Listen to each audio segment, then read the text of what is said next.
Yo soy Ernesto Salvadores, tengo 26 años, soy oriundo de la localidad de Agua Blanca, un pueblo muy pequeño y muy pintoresco con paisajes muy bellos que está encavado dentro de una de las quebradas del cordón montañoso del Velasco, del cual obtenemos nuestro recurso vital que es el agua. La familia de mi madre y la familia de mi padre, también parte de su familia, oriundos de acá de la costa riojana. Yo soy hacedor de vinos, soy vitivinicultor. Sí, he aprendido de mis ancestros esta práctica y bueno, tratamos de que ese sentido, esa historia que tenemos y que el lugar que nos cobija esté siempre impreso en los vinos que producimos aquí.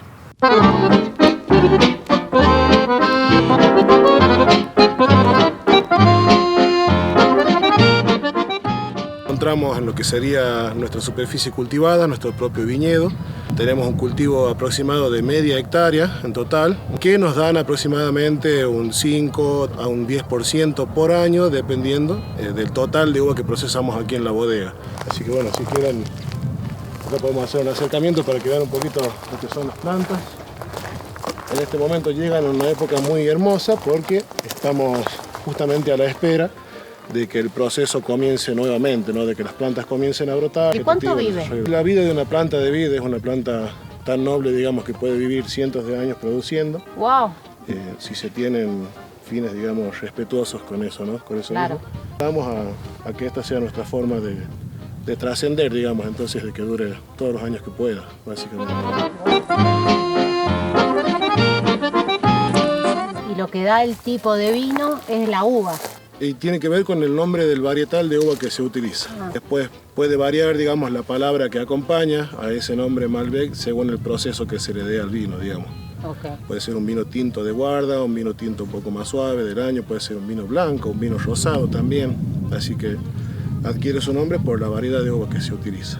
¿Es rica la uva del Malbec, así para comer como de consumo? Y para comer es muy sabrosa, en realidad, sí. Pero es incómoda de comer, porque lógicamente, como es una variedad que tiene bayas muy pequeñas y son variedades viníferas, o sea que tienen la piel por lo general muy gruesa, porque la mayor concentración de compuestos que necesitamos luego en el vino están concentrados en la piel. Ah, ¿es la piel lo que se usa para el vino también? La piel en el caso del vino tinto, por ejemplo, en un vino naranjo, es lo que le da casi todas las propiedades. Pensé que se le sacaba, digamos, la piel. Dependiendo del proceso. Para hacer, por ejemplo, un vino blanco, se separa la piel del jugo, apenas la uva molida, para fermentar solamente el jugo de esas uvas que no necesitan propiedades de la piel. En el caso de los vinos rosados o tintos, necesitan justamente propiedades, y casi todas sus propiedades olfativas, aromáticas, gustativas, están justamente en la piel y en la semilla. Mirá. Estamos en una zona que es bastante alta, si estamos a 1500 metros sobre el nivel del mar, entonces cuanto más alto, la piel de las uvas es más gruesa, entonces hay mucho mayor concentración de todos esos compuestos. Y bueno, es una uva muy sabrosa, pero difícil de comer. También trabajamos una uva que tiene mucho que ver con la historia de vitivinícola de estos lugares de la costa riojana, que son de viñedos de uvas criollas, así que son las conocidas uvas de mesa, la uva cereza, por ejemplo. Hay muchos viñedos de esos que son muy antiguos y que por lo general se encuentran abandonados o desaprovechados, que formaban parte de muy antiguas bodegas que había en esta zona hace algunos años. Gran parte de esas bodegas han cerrado, pero esos viñedos, digamos, como son plantas tan nobles, siguen en pie todavía. Nosotros seguimos sosteniendo esa tradición, esa historia del lugar, mediante los vinos dulces, que también en algunos casos son recetas ancestrales también de estos lugares, ¿no?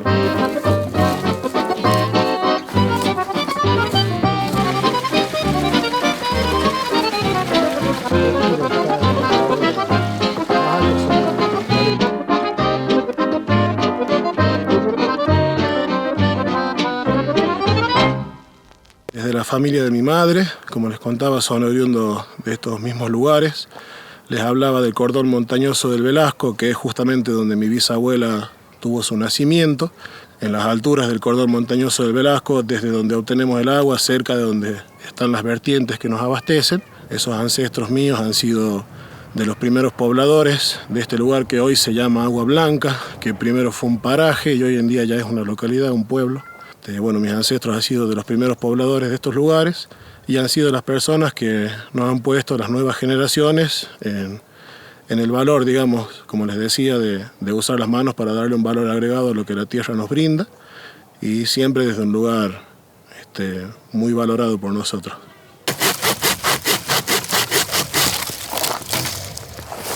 Ponemos la tijera.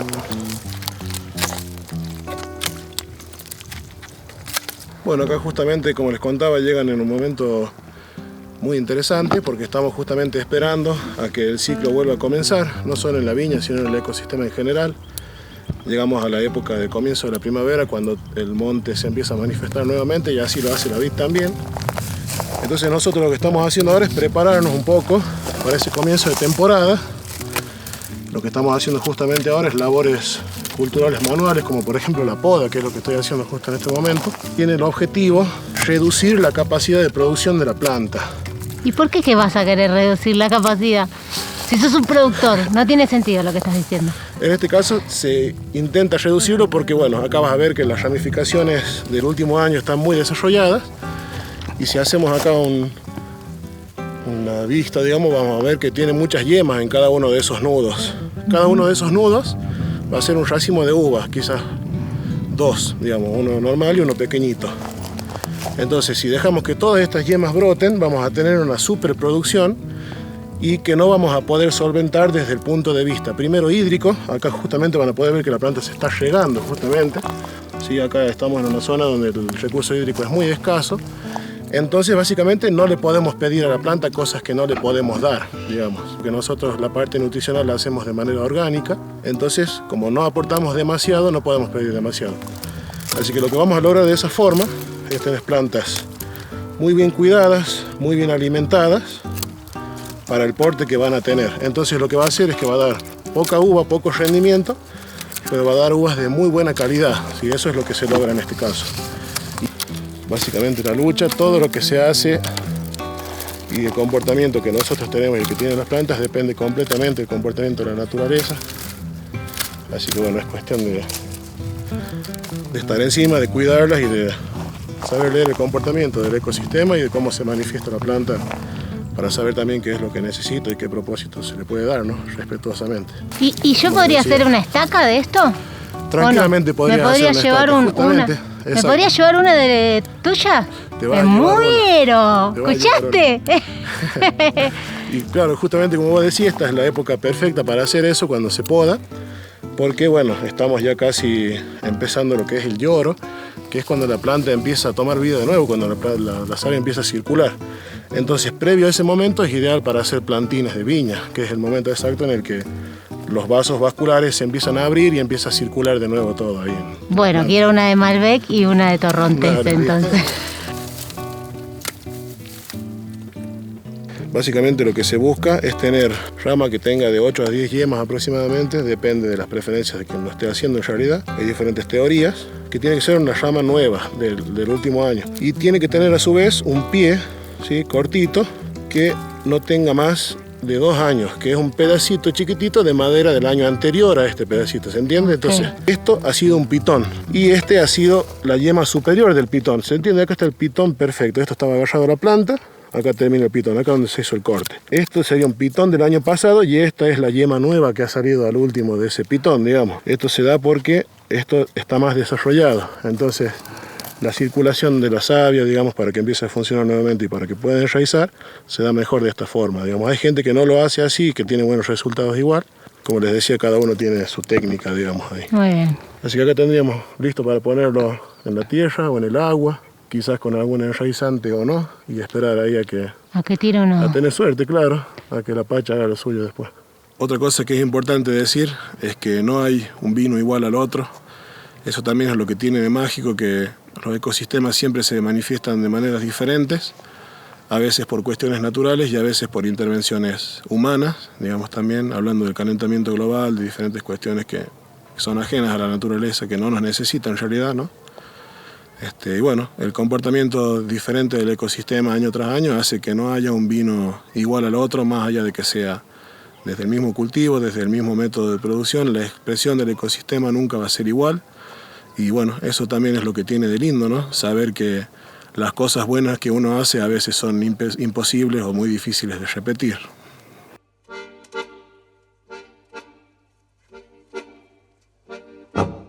Cultivo el más pequeño en este caso, sí, donde se encuentra la otra variedad que les contaba. Recién estuvimos ahí en el Malbec. Ahora estamos en el cuadro de Torrontés riojano. Verán que se ve bastante diferente, ¿no? Por un lado el porte, el tamaño de las plantas y por otro lado el sistema en el que están sostenidas, digamos, que se llama en este caso un telégrafo, ¿sí? ¿Y por qué elegís un sistema u otro? O sea, ¿en qué te basás? Viste que te contaba recién que tenemos las deficiencias hídricas, todas esas cuestiones. Le contaba ahí al Mati también que la decisión de hacer en espaldero plantas más pequeñas el Malbec es porque es una variedad mucho más delicada y que tiene mucho mayores repercusiones luego, digamos, en la producción ante problemas adversos como la sequía, por ejemplo.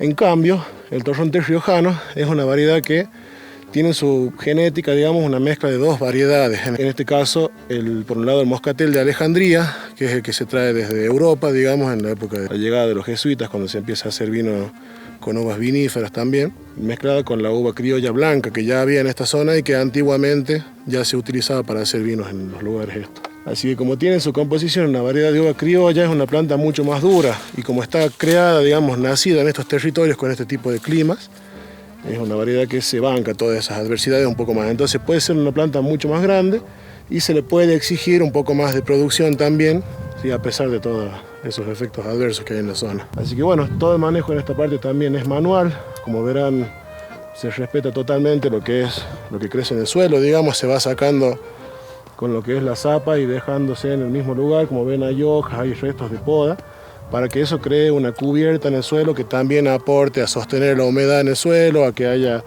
un ecosistema, digamos, debajo de esa humedad que se pueda desarrollar también y que es desde donde la planta obtiene sus nutrientes, digamos. Entonces que todo lo que hay ahí pueda sintetizar esa parte orgánica por sí mismo es muy importante. Tendremos que esperar justamente a que las plantas empiecen a brotar, ahora en mediados de septiembre aproximadamente.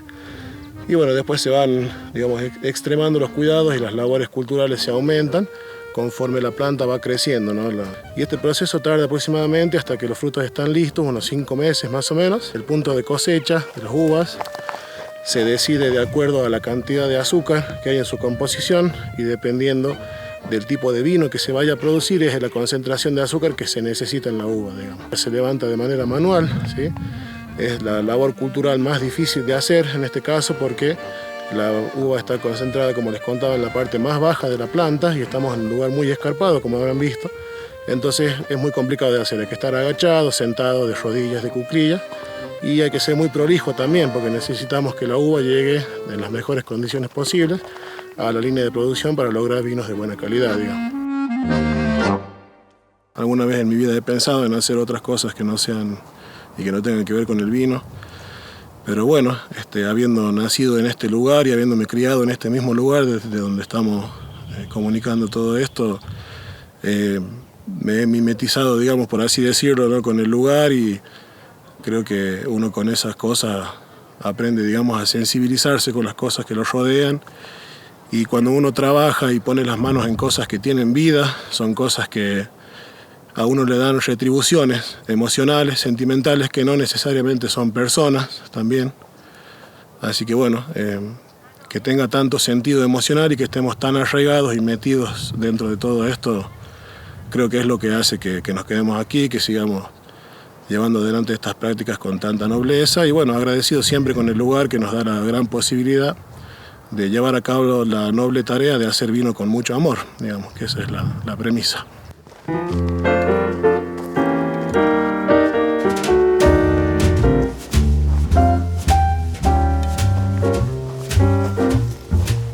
Pasar un poco a detallar el proceso productivo con la primera máquina que interviene en este caso, que es la moledora despalilladora. Se utiliza posterior a una cinta de selección que se arma en la entrada de la bodega, donde hay, digamos, varias personas alrededor de esa cinta que lo que hacen es volcar la uva desde los cajones e ir seleccionándola, digamos, sacándole la hoja, sacándole el palo, cualquier bichito, cualquier piedrita, cualquier racimo podrido, tiene que entrar uva en perfectas condiciones a lo que es esta máquina.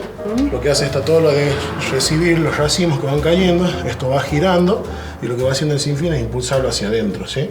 Después esta paleta que ven acá gira a una buena velocidad, digamos, entonces al girar y la uva ir entrando en este orificio, el racimo se va desgranando lentamente, se va rompiendo de manera prolija y va pasando hacia la parte inferior de la máquina. Entonces lo que hace esta máquina después es separar mediante estas paletas lo que es el palo, que es un desecho, que después se utiliza para abonar las viñas, compostado con abono de cabra, al igual que el resto del orujo. Y bueno, una vez despalillada por esos orificios que ven abajo, va pasando lo que es la piel, el jugo y la semilla, y tiene otro sinfín abajo y una bomba que va impulsando por una manguera todo lo que se muele hacia el resto del proceso, digamos.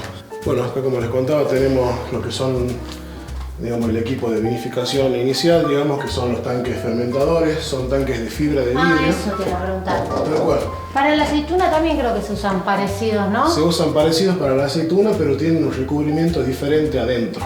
También el material es muy resistente a las altas temperaturas, digamos, es aislante, básicamente, que es una de las condiciones que se tienen que cumplir para hacer un buen vino tinto, para poder controlar. Acá es muy importante porque el verano es súper caluroso, claro. Estamos altos, entonces la radiación es mucho más importante. Mantener, digamos, la temperatura y sostener la temperatura en la fermentación alcohólica es súper importante, y este material lo logra, digamos. Bien. Una cosa muy importante que tiene es un control de temperatura que se da mediante el equipo de frío que ven acá. Lo que hace esto básicamente es enfriar agua a muy bajas temperaturas, y mediante esta bombita que ven acá, sí, el agua circula.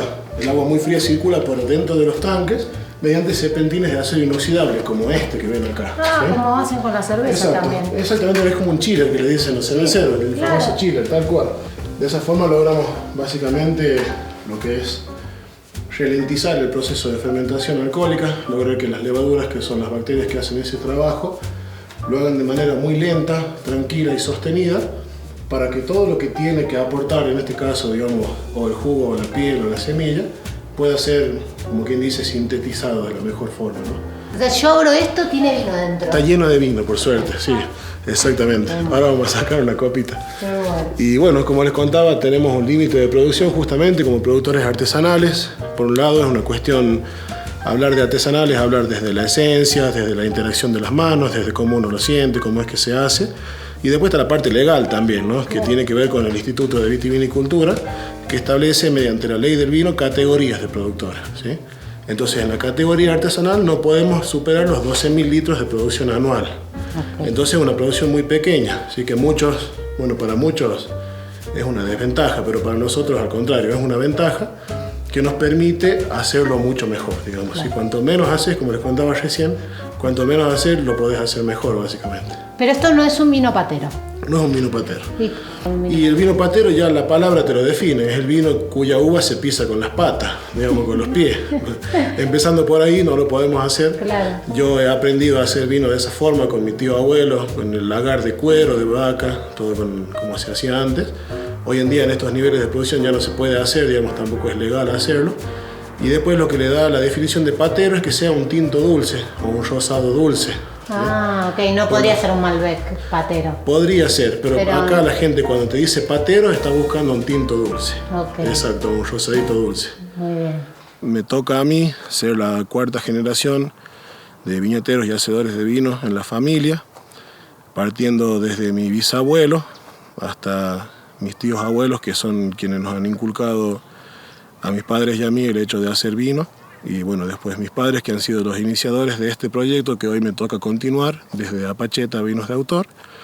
Así que bueno, acá estamos, por un lado sintiendo, como decías vos, tocados, digamos, por la varita del vino, y por un lado también sintiéndonos responsables de sostener todo eso, ¿no? Creo que uno siempre tiene un propósito, a veces son propósitos predestinados y a veces uno encuentra su propio propósito. Yo creo que lo que sucede aquí es una mezcla de ambas cosas, digamos, ¿no? Que uno se ha encontrado en las cosas que le han inculcado, digamos.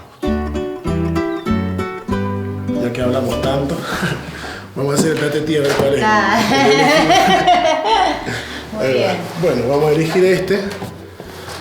A mí siempre me gusta mucho hablar de la historia de estos lugares. Le hablaba de las uvas criollas, por ejemplo. Este vino que van a probar se hace con uvas criollas. Cuidado con noblera adentro, porque te pueden dar muchas ganas de tomar. Bien. Bueno. A ver, por favor, mirá la cantidad de vino. Bueno, con ese tipo de uvas criollas que les contaba, que en esta zona hay muchas, se hacen tipos de vino como este, que es un rosado, un rosado dulce natural en este caso. Un vino muy frutado, muy livianito. Muy frutado. Un día con el solcito como hoy. Uy, qué peligro. Rosado y pileta. Pero así es. Está como para tirarse un clavado, dicen. Uy, es re dulce. ¿Esto no tiene nada de azúcar agregado? No tiene nada de azúcar agregado. Todo el azúcar que tiene es natural de la uva. Estamos en una zona donde... Muy dulce. Tal cual. Sí, para este vino se hacen cosechas cuasi tardías, digamos. Se deja madurar mucho la uva Porque el cameraman también, por favor. Por favor. Salud. Salud. A ver, probá. Increíble la dulzura. Ay, me Y encanta. no tiene tanto olor a alcohol aparte, o sea, está Es un vino que tiene una cantidad de alcohol muy baja y que tiene bastante azúcar natural de la uva. muy bueno. Estos tipos de vinos dulces, digamos, no se pueden hacer, digamos, en cualquier lado. Tiene que haber condiciones climáticas que lo permitan, hablando de hacerlo sin endulzantes agregados, ¿no?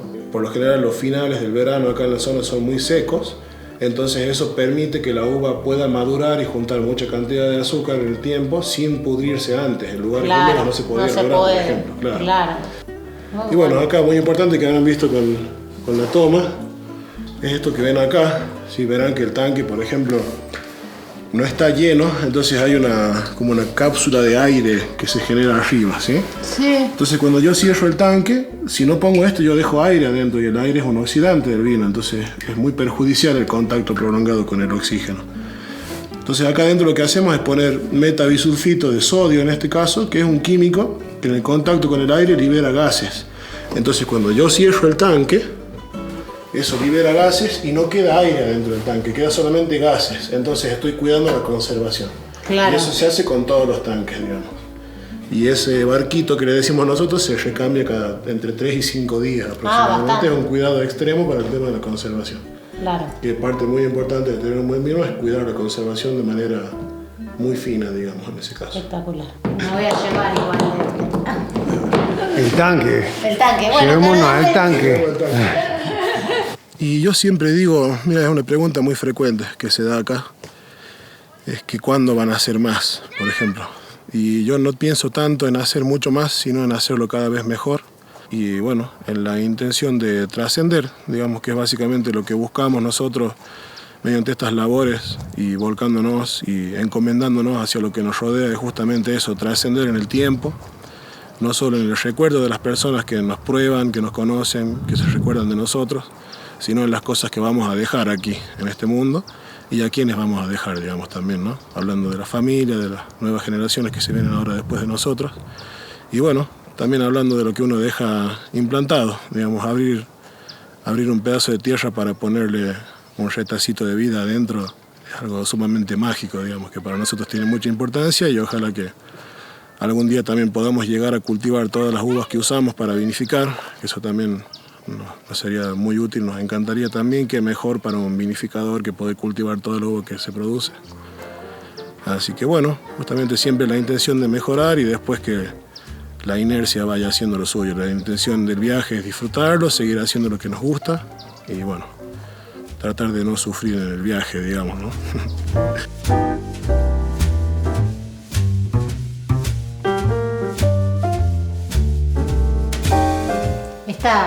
Esta tiene historia. La reliquia de la casa, tal cual que tenemos la suerte de poder seguir usándola todavía. Todos los vinos que producimos pasan por esta prensa. Es una máquina muy antigua, como decías vos, que la parte de acero fundido es de origen francés. Tiene una antigüedad de 100 años aproximadamente. Si después lo que es la parte de madera supo ser de roble, como era de origen francés, hoy es de algarrobo, digamos más autóctono. Muy nativa, muy nativo. Y que bueno, todavía está en funcionamiento, como les contaba. Es una máquina muy simple que se usa en un punto fundamental, que es diferenciar si se va a hacer un vino blanco, un vino tinto o un vino rosado, por ejemplo, ¿sí? Esta máquina lo que hace es separar el líquido que está retenido en el sólido. En el caso, si vamos a hacer un vino tinto, por ejemplo, les contaba que de la moledora despalilladora, lo que se muele pasa directamente a los tanques, porque el vino tinto necesita absorber de la piel todas esas propiedades. Entonces se prensa, se separa el líquido después de que ha terminado la fermentación alcohólica, cuando ya terminó de absorber todo eso. Cuanto más presión se aplica, la presión se aplica de manera manual. Esto en su interior tiene un sinfín, y el sinfín tiene un sistema de cricket que lo que hace es apretar, generar presión, digamos, de manera manual, ¿sí? Todo presión a sangre. En el caso, si vamos a hacer un vino blanco, por ejemplo, ahí varía el proceso. Lo que se hace es moler la uva recién molida pasa a esta máquina y aquí se separa el jugo de la parte sólida para fermentar solamente el jugo, porque el vino blanco no necesita ninguna propiedad de la parte sólida, ¿se entiende? Y si vamos a hacer un vino rosado, como el que acaban de probar, por ejemplo, se hace el proceso de vinificación de un vino blanco, pero con uva tinta. Entonces, se usan variedades cuyo poco color que aporta el vino se saca en la presión que se aplica en la prensa directamente. No hay contacto con los ollejos en los rosados nuestros, por lo menos. Hay bodegas que sí lo hacen un contacto muy corto. Nosotros tenemos una técnica, digamos, para sacar el color que sea más suave, pero sacarlo antes sin contacto con ollejo. Increíble. Y sí, es muy pesada también, así que está ahí y quedará ahí para la posteridad, seguro. Nos levantamos todos los días pensando en qué vino nuevo hacer, en cómo hacerlo mejor. Nos levantamos todos los días pensando en qué labores nos tocan hoy, en qué vamos a poner nuestras manos hoy. Sí, es una bebida que tiene miles de años en la historia de la humanidad y por eso es que se merece el respeto que tiene también y que se merece también el auge que tiene. El hecho de que sea un mercado y un mundo tan grande, el del vino, es algo que tenemos que valorar y bueno, a lo que hay que darle mucha importancia porque, como les digo, es algo que desde nuestro lugar, por lo menos, se hace con muchísimo amor y mientras llegue de esa forma, para nosotros es muy gratificante. Y bueno, teniendo en cuenta también que nos toca hacer algo que le causa placer a los demás, digamos, ¿no? Eso. Bueno, acá estamos con Andrés, la compañera de Ernesto. ¿Qué tenemos acá? Contanos. Son menús de 3 pasos. Bueno, el primero va con una picada y también empanadas, criollas, riojanas, que va con un vino Malbec joven. El plato principal es tallarines con salsa de osobuco y vacío al vino tinto con papas fritas. Ese va acompañado con Malbec roble. Y de ahí el postre, que es queso con dulce de membrillo, arrope de chañar y nuez. Y va acompañado con el vino rosado, cosecha tardía. Vos no empezaste a cocinar ahora. No empecé a cocinar ahora, porque sería yo la tercera generación. Bueno, mis padres siempre estuvieron en la cocina. Fui ayudante y bueno, y ahora ya es como que emprendo mi emprendimiento con mi familia y muy orgullosa.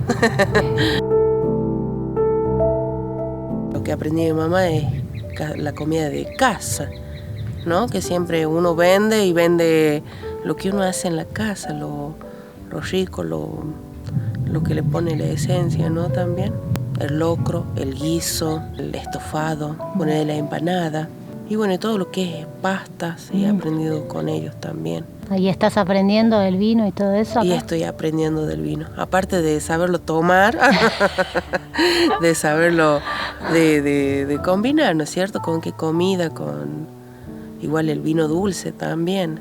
Nunca había probado vino dulce con un postre, ponele, y ahora probarlo es como que está muy bueno. Y bueno, y todo es casero. Todo hecho por nosotros, muy, muy felices de todo lo que nos pasa y bueno, de tener la visita de ustedes, especialmente. Así que compartir con ustedes. Bueno, gracias.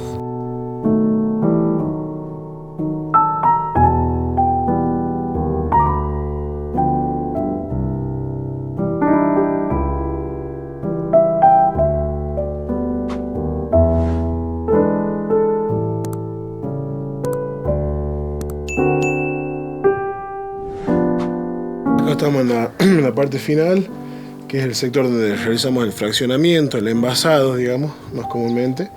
Estas máquinas que ven aquí son las que se utilizan para hacer dicha tarea.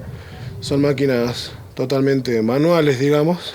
Estas máquinas, al igual que la modeladora despalilladora, forman parte de una cooperativa. Hay algunas de las máquinas de las que les estoy mostrando que se comparten con otros productores que nos dan la posibilidad de poder hacer, digamos. Así que esa parte fundamental, porque súper importante, tal cual. ¿Cómo haces para tener todo esto? Así es, y gran parte de los que han empezado haciendo vino en esa época lo han podido empezar a hacer gracias a esto, a esta gestión, digamos, que se ha hecho desde ese lugar. Y bueno, estas son las llenadoras, como verán, son máquinas muy simples. Justamente estamos en un lugar que está mucho más abajo del nivel del piso de la bodega, porque son máquinas que se llenan de manera gravitacional, digamos. Una manguera al tanque, chupamos, viene directamente por presión de la gravedad y se van llenando, tienen un sistema de corte adentro, que acá lo podemos ver. Cuando se llena, el flujo se corta con el flotador. Los que ven acá es por donde va saliendo el aire de la botella mientras se va llenando, y abajo tiene los orificios por donde el vino va ingresando a la botella. Detrás de lo que son las máquinas tenemos el almacenamiento de lo que son las botellas. Un punto muy importante que a nosotros nos gusta destacar es que todo el vidrio que utilizamos para envasar nuestros vinos es de origen reutilizado. No compramos envases nuevos, sino que los adquirimos de una cooperativa de trabajadores informales de La Rioja Capital, que lo que hace es recolección y puesta a punto, digamos, nuevamente de las botellas. Nosotros lo que hacemos es comprarlas ahí a un precio mucho más bajo que un envase nuevo, entonces ya impactamos positivamente en la producción, porque mermamos mucho el costo, entonces merma mucho el valor al consumidor final, de hecho. Y también socioeconómicamente es un beneficio para la gente que lo puede hacer, que hay gente que de hecho vive de la recolección de botellas en este caso, así que parte muy importante. Básicamente lo que se hace con esta máquina es colocar la botella, ahora está regulada para un tipo de botella más alta, entonces cuando la máquina está bien regulada, lo que hace cuando yo coloco la botella es el orificio se abre, ¿se entiende? Entonces este pico se abre, ahí está. Y cuando se abre empieza por un lado a salir el aire y por el otro lado a entrar el líquido. Claro, pues si no, no podría, si hay aire. Claro, si hubiese aire que no puede salir, la botella está sellada, no puede entrar el líquido, digamos, tal cual. Entonces el aire va saliendo y el vino va ingresando. Y cuando el nivel del vino llega al orificio por donde sale el líquido, se corta solo, básicamente. Entonces es momento de sacar la botella y colocar otra nueva nuevamente. Entonces es un trabajo, digamos, secuencial, totalmente manual. En un día normal de envasado, entre 3 personas se pueden hacer unas 1500 botellas más o menos como límite. Así que bueno, el operario que está manejando la máquina hace el mismo movimiento 1500 veces, digamos. Después tenemos acá lo que es la tapadora. Esta está preparada para irse del servicio, digamos, pero está ahí para muestra. También el sistema es muy simple. Lo que se hace es bajar la palanca, colocar la botella que por sí misma se encastra en un encastre de grilón que tiene abajo. Con la palanca levantada se coloca el corcho y luego cuando la palanca baja, verán que las mordazas se cierran. Sí. Entonces ahí es donde el corcho se comprime. Y después, lo aprieta. claro, y esta espiga lo que hace es empujarlo hacia dentro de la botella. Entonces cuando el corcho entra a la botella se vuelve a expandir. Claro. Y ahí es donde sella, digamos. Y ahí estaría listo ya para pasar a lo que es la etapa de limpieza exterior de las botellas para terminación. Y el etiquetado, el encapsulado que se hace todo a mano también de manera artesanal. Los vinos que uno logra como hacedor, como autor, tienen mucho que ver con la historia personal de uno mismo, no es como una forma de volcarse a sí mismo en lo que uno hace y de expresar lo que uno ha vivido. Desde el lugar de la esencia, de lo que me toca hacer a mí, la esencia de lo que yo hago tiene todo que ver con lo que les vengo contando, con lo que me antecede. Y después lo que va al producto final tiene todo que ver, digamos, con las decisiones propias que uno toma, con las cosas que uno le han pasado, con los conocimientos que uno ha ido adquiriendo. En algunos casos académicos, en otros casos mediante asesoramiento de grandes maestros que hemos tenido a lo largo de este camino y que seguimos teniendo también en este camino que vamos a recorrer en un futuro, en que cada uno le da su esencia, quieras o no, digamos, poniendo tus manos en lo que estás haciendo, la esencia cambia totalmente. Bueno, esta sección es las preguntas de la gente, las preguntas del pueblo, que quieren saber más sobre el vino. Había varios que preguntaban cosas como, no sé si podías dar tipo un cata para bobos. Cata para bobos. Está buena esa. Cata para principiantes. Yo soy vago de bobo, acá de boba. Así que bueno, si nos puedes dar así tipo, o sea, algo para saber. A la hora de degustar un vino, para hacerlo fácil y rápido, digamos, se pueden tener en cuenta 3 cosas principalmente. Por un lado, lo que ven nuestros ojos, o sea, el color, ¿sí? La limpidez. En este caso, lo ideal para ver un color es inclinar la copa sobre un fondo que sea lo más claro posible. Por lo general se busca que sea blanco, si no es blanco no hay problema. Se puede ver a contraluz del sol, se puede ver sobre un fondo claro para determinar... Es rosa este. Es un vino rosado, tal cual, un vino rosado bastante tenue, como podés ver ahí, tiene algunos destellos, quizás que cobrizos, medio naranjas también, no llega a ser un rosado como tal, digamos. Así que bueno, ahí podemos apreciar también su limpidez, digamos, vemos que es un vino que está bastante prolijo, que es un vino que está casi transparente, digamos, entonces habla muy bien del vino. Después también tenemos lo que es la nariz, o sea, lo que puede hablar nuestro olfato, ¿sí? Por lo general siempre se hace un primer acercamiento hacia la nariz para determinar de que el vino esté en buenas condiciones, primero que nada, para detectar sabores y aromas anómalos, digamos, por así decirlo. Entonces nos acercamos simplemente una sola vez para determinar si es un vino que creemos que está en buenas condiciones, que no huela a nada extraño, por ejemplo, tipo como a vinagre o a cuero mojado, cosas así que no son muy beneficiosas, digamos. Una vez que ya sabemos que es un vino que está en buenas condiciones, olfativamente podemos introducir un poco más y ya empezar a sentir, digamos, lo que son los compuestos aromáticos que se van volatilizando con el movimiento, con la temperatura. En algunos casos vamos a sentir también el aroma del alcohol, si es que la temperatura del vino es muy alta, también. Entonces también depende mucho de la temperatura a la hora de captar la expresión de un vino, digamos, ¿sí? Entonces, como te decía, el acercamiento Vamos a notar por ahí algunas expresiones, en este caso en un rosado dulce natural, que son casi florales, algunas frutales como de frutas blancas, muy suaves, un vino muy perfumado y muy suave, perfumado, también muy respetuoso también en la nariz. Y bueno, cada vino dentro del tipo de vino, tipo de uva, perdón, que se usa para producirlo, tiene su gama propia de descriptores aromáticos dentro de las variedades. Y entonces, previamente saber eso también es una buena herramienta para poder detectar esos aromas. Así que bueno, una vez que ya sabemos a qué huele y cómo se ve, vamos a la parte importante, que es probar, que por lo general también se hace un primer acercamiento, que es un pequeño sorbo, simplemente para aclimatar la boca. Salud. Primero que nada, siempre un salud antes. Un traguito suave, sin saborear demasiado, solo para saber si el vino está en buenas condiciones de nuevo. Y una vez la boca aclimatada de este vino, vamos a proceder a probarlo, a dejarlo unos segundos en la boca, tratando de airearlo, haciendo como un buche al revés, digamos, sosteniendo el vino hacia adelante y tratando de hacer pasar aire a través, que vaya hacia nuestros pulmones y que a su vez se comunique con la nariz. Parece difícil, pero es una cosa bastante simple. A ver, Vamos a te ir, voy a dale. ver cómo es.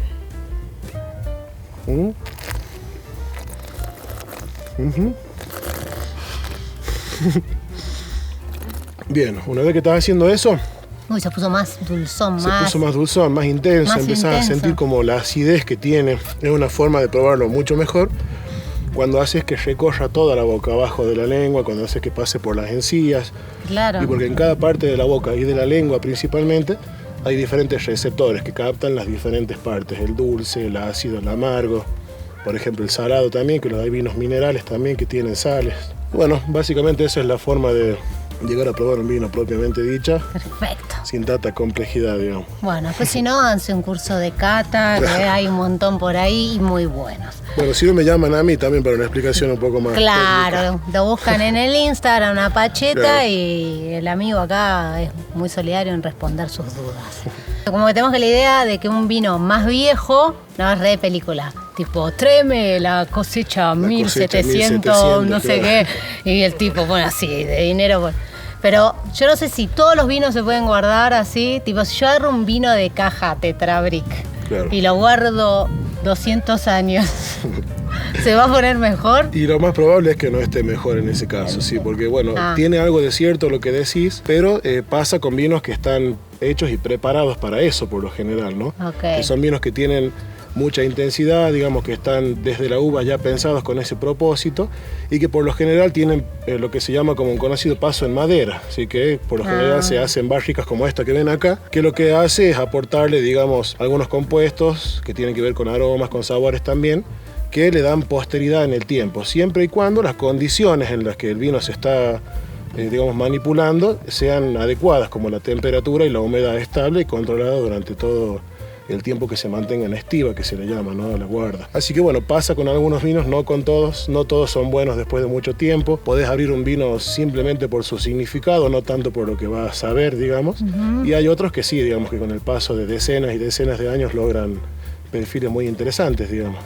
Que va Sí. cambiando. Exactamente. Está vivo, digamos, el vino. Es que es algo que está vivo, sí, sí, tal cual. Y con el paso del tiempo lo que pasa, por un lado tiene algunos compuestos que son antioxidantes, como los taninos, por ejemplo, y estos compuestos van sufriendo una, por así decirlo, una degradación temporal. Que si es una degradación cuidada, va adquiriendo con el tiempo sabores y aromas que son muy interesantes de sentir, digamos, con el tiempo. Así que bueno, algo de cierto hay, digamos. Ok.